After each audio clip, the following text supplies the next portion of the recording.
Is it really just calories in and calories out? Um, no, obviously not. And I am sure that there are going to be people who are going to be pedantic and they're going to get upset about this.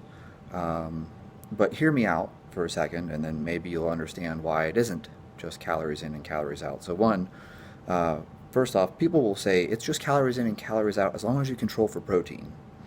Well, as soon as you put that stipulation on it, no, you're already admitting it's not just calories in versus calories out. But I'll accept that argument. I'll accept the argument that it's just calories in and calories out as long as you control for protein. So now we're saying that all of your energy comes from fats and carbohydrates. But even then, we still have a little bit of an issue here. And the issue with that is that all carbs are not created equal and all fats are not created equal. Linoleic acid is not the same as stearic acid, and your body can generate different amounts of ATP from different substrates. So just because something's 18 carbons and something else is 18 carbons doesn't necessarily mean that you generate the same amount of ATP from both. Now, let's consider something here that's actually something very worth discussing, and that is your gut microbiome and your digestive processes, because humans are enzymatic in their digestion. If I said it's all just calories in and calories out, okay, and I'm tracking my calories, I'm tracking my macros, if I get 100 grams of carbohydrate from rice,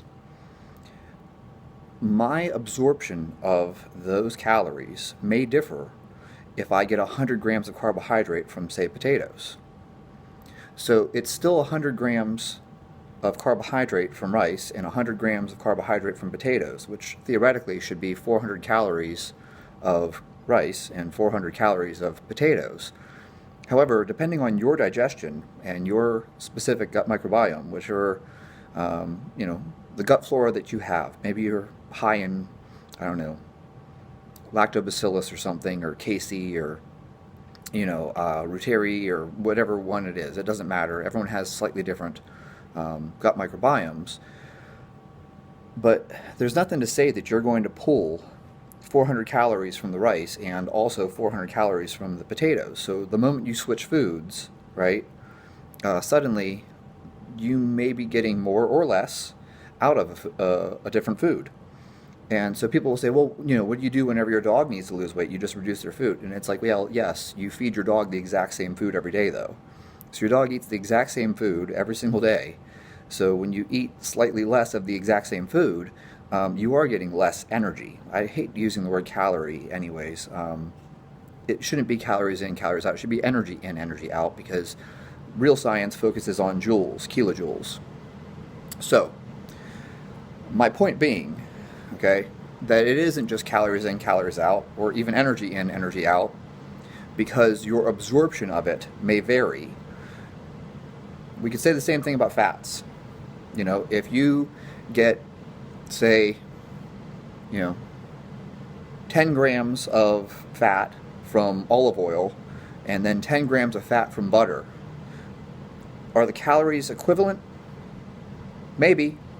I mean, in a bomb calorimeter it is, but to your body, it really depends on your ability to digest certain things. How much bile do you have? Some people can add a whole bunch of fat and they end up with fat in their stool. It's called steatorrhea. They'll see oil on the surface of the water whenever they go to the bathroom.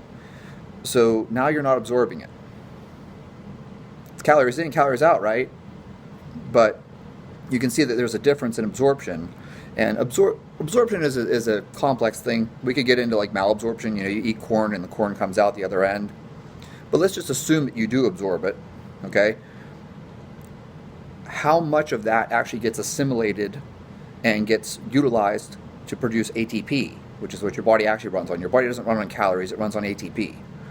Are you producing equal amounts of ATP from olive oil as you produce ATP from butter, as you produce ATP from coconut oil? Maybe, maybe not, because as we are learning more about the gut microbiome, it does appear that people have differences in how much energy they're producing from the amount of food that they're consuming. So if you eat the exact same thing every single day, by all means, all you have to do is just reduce your quantity and yes, you would have less energy in, that'll work. But assuming that you're a normal person that eats different things all the time, one day you have chicken, another day you have steak, another day you have pork, another day you have eggs. You're getting your protein from different sources. Well, some days you have rice, sometimes you have potatoes. Okay, right there, we got some variation. Sometimes you cook with butter, sometimes you cook with olive oil. Once you start changing the foods, I'm not telling you it's not close enough, because it certainly is close enough. Okay, it certainly is close enough. But from a strictly objective, scientific standpoint, it is entirely possible that due to variation in your gut microbiome, 100 grams of carbohydrate from potatoes may not yield the same amount of ATP energy for your body as 100 grams of carbohydrate from rice. Okay? So it isn't just calories in, calories out. All right? And stepping away from the science, and now let's talk to actual practice for a moment, you already know it's not just calories in, calories out. There are studies showing as high as 97% of people who go on a diet regain the weight. A lot of people will go on a diet and unsuccessfully, they'll actually gain weight. Telling people track your calories, it isn't that simple. We all know it isn't that simple, because there's this thing called satiety. So if you're really hungry, at some point you're going to crack. If I put you on a 300 calorie diet, you're going to stick to it for a while. And if you're psychotic, you'll stick to it for a longer while, right? But at some point you're going to crack. You're going to crack, you're going to binge, you're going to eat something you weren't supposed to, okay? And then at some point you're going to fall off the wagon. It's the stomping on my iPhone effect, right? You dropped your iPhone, it didn't break, so now you stomp on it. I ate one cookie. I'm off my diet. I will eat the entire box of cookies, right? That's what people do. People have this one little slip up, right? Oh, I ate a cookie. And they go, well, I'm off my diet, so fuck it. And they eat all of the cookies. It's like dropping your iPhone. You dropped your iPhone, it didn't break, so now you stomp on it until it's broken. And so behavior is really what matters more. You can tell people how to track macros, you can tell people weigh and measure, you can tell people to track calories, you can use MyFitnessPal. But at the end of the day, if we don't address behavior, then we haven't addressed anything. And so right there, like from a practical standpoint, from an implementation of dieting, we need to stop and pay attention to behavior, because it isn't as simple as just give people numbers. I wish it was, but it isn't even that simple for me. I can't just go by numbers. If I eat, Pop-Tarts and whey protein, I'm probably going to be very hungry. If I eat a steak and a whole bunch of vegetables, well, now I'm full, right? If I sit down for breakfast and I have 6 eggs, 2 slices of bacon, and I don't know, 3/4 of a cup of oats, okay? I'm going to be full till lunch.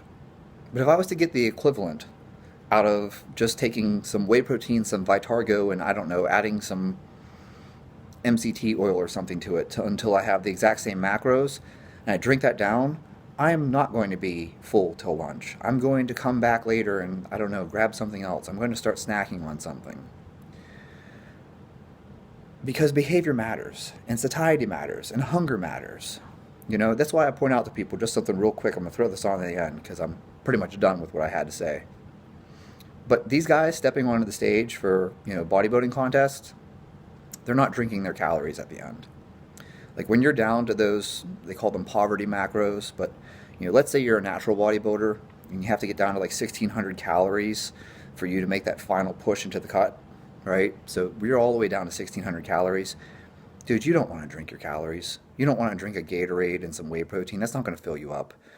You want to eat something that's going to make you feel full. You want to eat the egg whites. You want to eat the broccoli. You want to eat the cauliflower.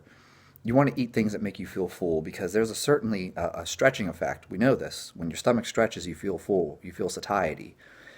These guys aren't using supplements. They're not using whey protein and Vitargo and Gatorade and some liquid calorie at the end. If you really are trying to diet and you want to adhere to it, you have to find ways to make yourself feel full. I mean, I'll tell you right now, when I made the cut all the way down to 135, dude, I lived on salad. Every meal I added salad. It was like, I'm gonna have breakfast, and so I eat a couple eggs, and then I'm like, I know, I'll eat half a head of iceberg lettuce because there's barely any calories in it, and I feel full. And then I get around to lunch, and it's like, well, I'm gonna have some chicken breast, and I'm gonna eat some vegetables with that. Probably just whatever cheap frozen vegetable I could find, probably some broccoli or something. And you know what? I'm gonna have the other half of that iceberg lettuce because now I feel full.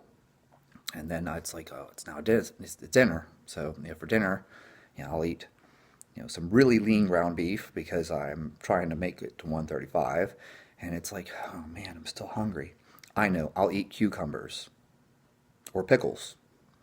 Because why? Because they make you feel full, but they don't carry a lot of calories with them. Okay? If I had tried to do the same thing, eating foods like whey protein and Pop Tarts, I would have never felt full. I would have been hungry all goddamn time.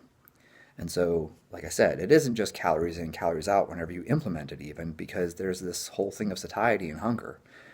If you're hungry all the time, at some point you're going to give in and you're going to eat something.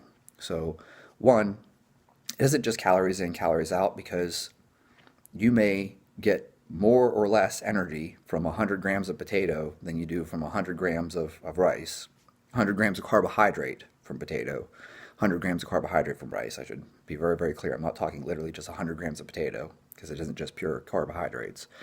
Or even 100 grams of carbohydrate from oats, right?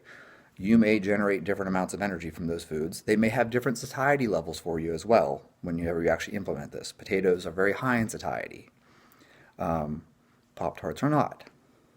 Okay? You eat Pop-Tarts and it's like, I could eat some more Pop-Tarts. Why can you finish off a whole slice of cheesecake? You ever eat a pint of Ben & Jerry's? Dude, serving, right? Look at the serving label. You're supposed to get like multiple servings out of a pint of Ben & Jerry's. What psychopath eats half a pint of Ben & Jerry's and puts it back? Nobody. It's very easy to eat a whole pint. That's 1,000 calories in a single pint because it's low satiety. But if you ate 1,000 calories of broccoli, boy, you'd be full, right? So now you see, it's more than just calories in multiple ways. It's more than calories scientifically speaking because you generate more or less energy depending on your digestion and your absorption because we have different enzymes and different gut microbiomes. And then it's also more than just calories when you implement it because you have to pay attention to how full you are. You have to pay attention to the satiety of things. So there you guys have it. That's why it really isn't just calories in, calories out.